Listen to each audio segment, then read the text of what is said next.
英語聞き流し10分間、名作リスニング、英語テキストと MP3 ダウンロード、その他の物語は、ホームページよりご利用いただけます。88thpp.com 88thpp.com When he suddenly found himself attacked by cold in the head, he would have had to fly from the palace, but for the timely aid of our dear Tylo, who ran after the little minx and drove her back to her cavern, amidst the laughter of Tyltyl and Mytyl, who thought gleefully that, so far, the trial had not been very terrible.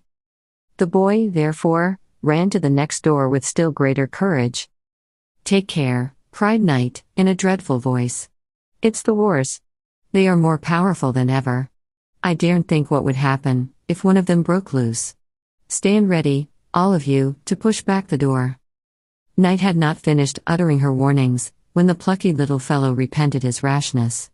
He tried in vain to shut the door which he had opened, an invincible force was pushing it from the other side, streams of blood flowed through the cracks, flames shot forth, shouts, oaths and groans mingled with the roar of cannon and the rattle of musketry. Everybody in the Palace of Night was running about in wild confusion. Bread and Sugar tried to take to flight, but could not find the way out, and they now came back to Tyltyl and put their shoulders to the door with despairing force. The cat pretended to be anxious, while secretly rejoicing. "This may be the end of it," she said, curling her whiskers. "They won't dare to go on after this." Dear Tylo made superhuman efforts to help his little master, while Mytyl stood crying in a corner. At last, our hero gave a shout of triumph. "Hurrah! They're giving way! Victory! Victory! The door is shut."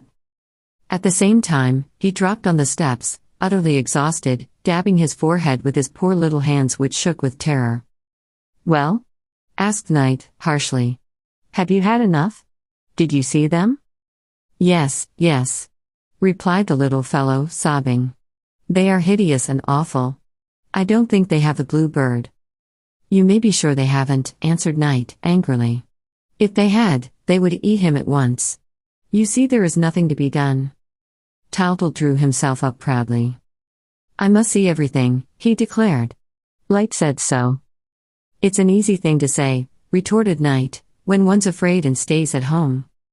"Let us go to the next door," said Tyltyl, resolutely. "What's in here?" "This is where I keep the shades and the terrors." Tyltyl reflected for a minute. "As far as shades go," he thought, "Mrs. Night is poking fun at me. It's more than an hour since I've seen anything but shade in this house of hers, and I shall be very glad to see daylight again. As for the terrors, if they are anything like the ghosts, we shall have another good joke." Our friend went to the door and opened it, before his companions had time to protest. For that matter, they were all sitting on the floor, exhausted with the last fright, and they looked at one another in astonishment, glad to find themselves alive after such a scare. Meanwhile, Tyltyl threw back the door and nothing came out. "There's no one there," he said. "Yes, there is. Yes, there is. Look out," said Night, who was still shamming fright. She was simply furious. She had hoped to make a great impression with her terrors, and, lo and behold, the wretches, who had so long been snubbed by man, were afraid of him. She encouraged them with kind words and succeeded in coaxing out a few tall figures covered with grey veils. They began to run all around the hall until, hearing the children laugh, they were seized with fear and rushed indoors again. The attempt had failed, as far as Night was concerned, and the dread hour was about to strike. Already, Tyltyl was moving towards the big door at the end of the hall. A few last words took place between them. "Do not open that one," said Night, in awestruck tones. "Why not?" "Because it's not allowed. Then it's here that the blue bird is hidden. Go no farther, do not tempt fate, do not open that door." "But why?" again asked Tyltyl, obstinately. Thereupon, Night, irritated by his persistency, flew into a rage, hurled the most terrible threats at him, and ended by saying, "Not one of those who have opened it, were it but by a hair's breadth, has ever returned alive to the light of day. It means certain death, and all the horrors, all the terrors, all the fears of which men speak on earth are as nothing compared with those which await you if you insist on touching that door." "Don't do it, master dear," said Bread, with chattering teeth. "Don't do it. Take pity on us. I implore you on my knees. You are sacrificing the lives of all of us, mewed the cat. I won't. I shan't, sobbed Myrtle. Pity. Pity. Whined Sugar, wringing his fingers. All of them were weeping and crying, all of them crowded round Tylo.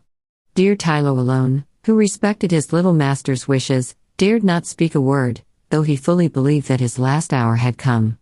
2 big tears rolled down his cheeks, and he licked Tylo's hands in despair. It was really a most touching scene, and for a moment, our hero hesitated. His heart beat wildly, his throat was parched with anguish, he tried to speak and could not get out a sound. Besides, he did not wish to show weakness in the presence of his hapless companions. If I have not the strength to fulfill my task, he said to himself, who will fulfill it? If my friends behold my distress, it is all up with me, they will not let me go through with my mission and I shall never find the blue bird. At this thought, the boy's heart leapt within his breast and all his generous nature rose in rebellion. It would never do to be, perhaps, within arm's length of happiness and not to try for it, at the risk of dying in the attempt, to try for it and hand it over at last to all mankind. That settled it. Tylo resolved to sacrifice himself. Like a true hero, he brandished the heavy golden key and cried, I must open the door. He ran up to the great door, with Tylo panting by his side. The poor dog was half dead with fright, but his pride and his devotion to Tylo obliged him to smother his fears. I shall stay, he said to his master, I'm not afraid. I shall stay with my little god. In the meantime, all the others had fled. Bread was crumbling to bits behind a pillar, Sugar was melting in a corner with Myrtle in his arms, Knight and the cat, both shaking with fury, kept to the far end of the hall. A wonderful garden lay before him. A dream garden filled with flowers that shone like stars. Then Tylo gave Tylo a last kiss, pressed him to his heart and, with never a tremble, put the key in the lock. Yells of terror came from all the corners of the hall, where the runaways had taken shelter, while the 2 leaves of the great door opened by magic in front of our little friend, who was struck dumb with admiration and delight. What an exquisite surprise! A wonderful garden lay before him, a dream garden filled with flowers that shone like stars, waterfalls that came rushing from the sky and trees which the moon had clothed in silver. And then there was something whirling like a blue cloud among the clusters of roses. Tylo rubbed his eyes, he could not believe his senses. He waited, looked again and then dashed into the garden, shouting like mad. Come quickly. Come quickly. They are here. We have them at last. Millions of blue birds. Thousands of millions. Come, Myrtle. Come, Tylo. Come, all. Help me. You can catch them by handfuls. Reassured at last, his friends came running up and all darted in among the birds, seeing who could catch the most. I've caught 7 already, cried Myrtle. I can't hold them. Nor can I, said Tylo. I have too many of them. They're escaping from my arms. Tylo has some too. Let us go out, let us go. Light is waiting for us. How pleased she will be. This way, this way. And they all danced and scampered away in their glee, singing songs of triumph as they went. Knight and the cat, who had not shared in the general rejoicing, crept back anxiously to the great door, and Knight whimpered. Haven't they got him? No, said the cat, who saw the real blue bird perched high up on a moonbeam. They could not reach him, he kept too high. Our friends in all haste ran up the numberless stairs between them and the daylight.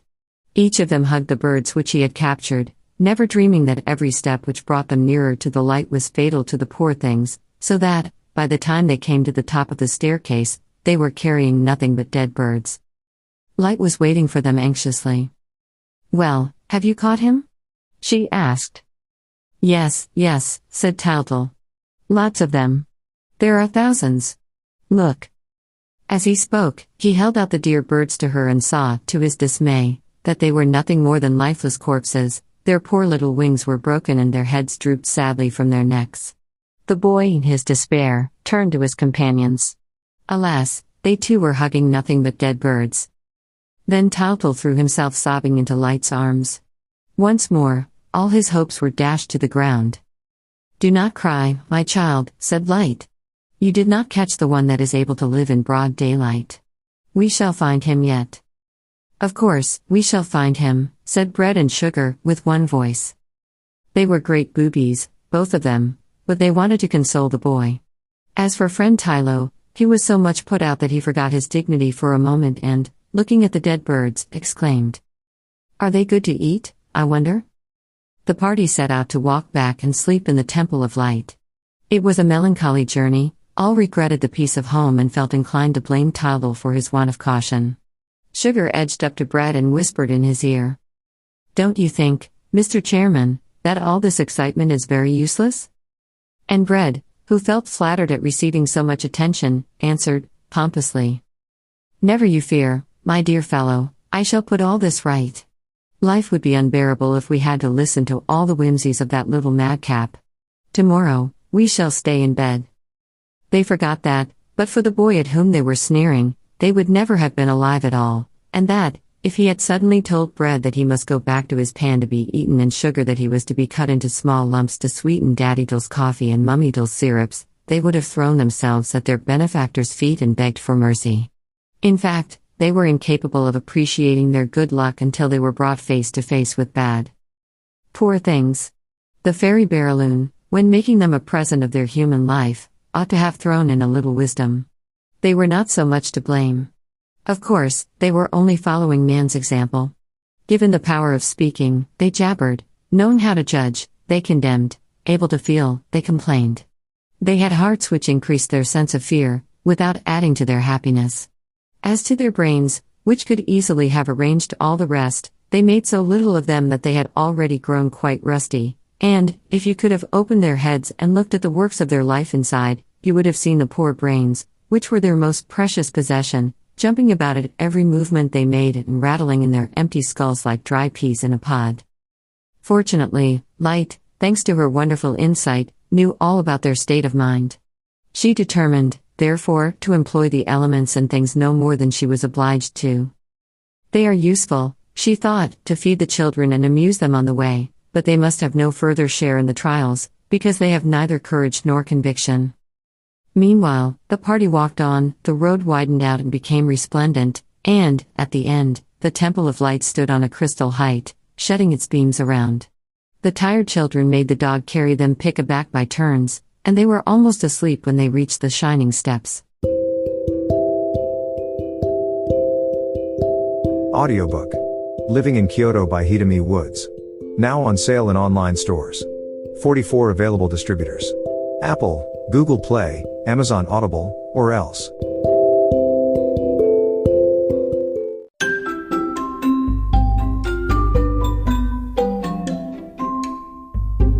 大好評。ヒデミウッズがデザインしたとっても可愛いオリジナルグッズが手に入る。トートバッグ、缶バッジ、ステッカー、T シャツ、トレーナー、パーカー、文具、その他いろいろ、エリゼン .com で見てみてね。erizen.com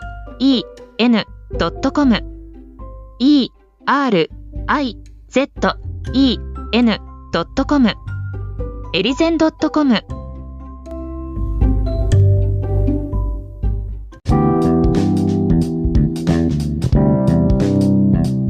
英語聞き流し10分間名作リスニング。英語テキストと MP3 ダウンロード、その他の物語はホームページよりご利用いただけます。88thpp.com 88thpp.com